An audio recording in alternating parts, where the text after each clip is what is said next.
J'ai toujours aimé beaucoup rire et récemment, en fait, j'ai trouvé dans mes vieilles boîtes de jeunesse un petit livre que j'avais fait, ça s'appelait «L'évolution du rire». Puis, j'étais allée me prendre en photo dans un photomaton, puis j'avais fait comme différentes images de moi-même qui s'esclaffent. Et puis, donc, je me suis rendu compte, en fait, que l'intérêt pour le rire, ça fait quand même très longtemps que je m'y attarde. Mais je dirais que le déclic là, dans mes recherches doctorales, ça a été quand j'étais assise dans mon divan, tout bonnement, que j'écoutais la télévision, j'écoutais des dessins animés comme Les Simpsons, South Park, puis je me suis rendu compte en fait qu'il y avait des discours éminemment politiques dans ces émissions-là et qui utilisaient le rire, l'humour comme la satire, l'ironie, pour faire passer des messages politiques.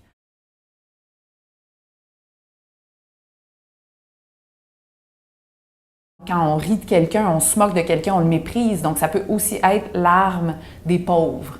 Le rire, la dérision peut aussi être utilisé par l'arme des faibles, donc ceux qui ont peu de pouvoir dans la société, pour ridiculiser, pour remettre en question le pouvoir, déconstruire des discours, déconstruire des hiérarchies. Cela dit, l'humour a aussi le pouvoir d'être très conservateur, de renforcer des comportements dominants, c'est une forme de correction sociale. Donc, l'humour est fondamentalement paradoxal, ce qui en fait un sujet vraiment intéressant en sciences humaines, en sciences politiques, parce que ça peut être tout et son contraire. Et c'est là-dedans qu'on a beaucoup de plaisir, en fait, à décortiquer le rôle, je dirais, les fonctions politiques de l'humour dans nos sociétés.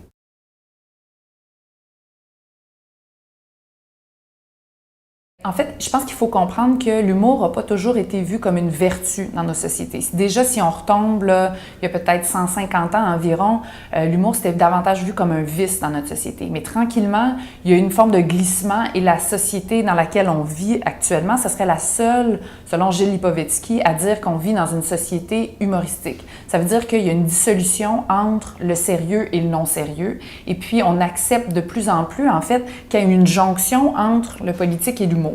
Donc, de plus en plus, on voit la société de divertissement nous amener des politiciens dans des émissions comme Tout le monde en parle, dans des émissions comme Infoman aussi, à jouer le jeu parce qu'ils savent qu'ils ont plus à gagner qu'à perdre de participer à des émissions politiques comme celle-là.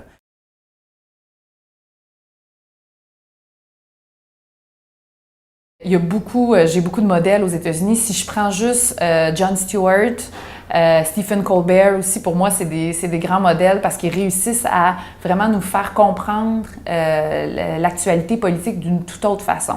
Puis ils le font d'une manière, en fait, qu'on n'a pas le choix de s'intéresser à la politique pour nécessairement bien comprendre tous les enjeux qui vont dépeindre. Puis plus on comprend les niveaux de complexité, puis plus ça devient comique, ça devient satirique, en fait. Donc c'est sûr que ces deux personnages-là sont pour moi vraiment, ont révolutionné en fait l'humour aux États-Unis, mais on peut penser aussi dans la culture du stand-up qui est en fait de laquelle on s'inspire beaucoup au Québec là, pour faire l'humour. Si je pense par exemple à George Carlin, Richard Pryor, qui sont des anciens du stand-up aux États-Unis, qui ont fait beaucoup leur marque, ou Sarah Silverman, qui est une humoriste assez féministe aujourd'hui, qui vraiment sont très intéressants pour comprendre comment on peut mêler politique et humour en même temps et que ça reste comique et ça nous fasse réfléchir aux enjeux politiques.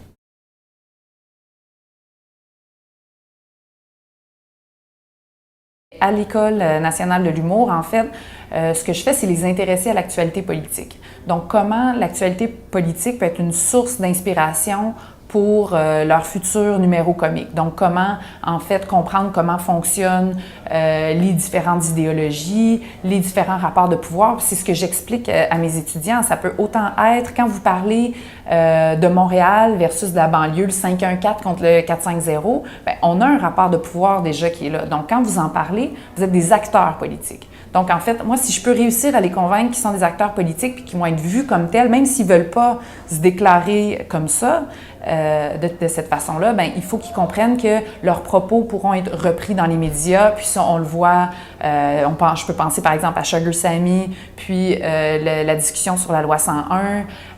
Il y en a plein d'autres aussi, d'autres humoristes qui font des controverses sur les propos qu'ils tiennent. Jean-François Mercier pourrait en être un autre exemple. Mais il faut qu'ils comprennent qu'ils ont des impacts sur la société qu'on va les étudier en tant qu'humorologue et qui peuvent s'inscrire dans ce débat-là aussi.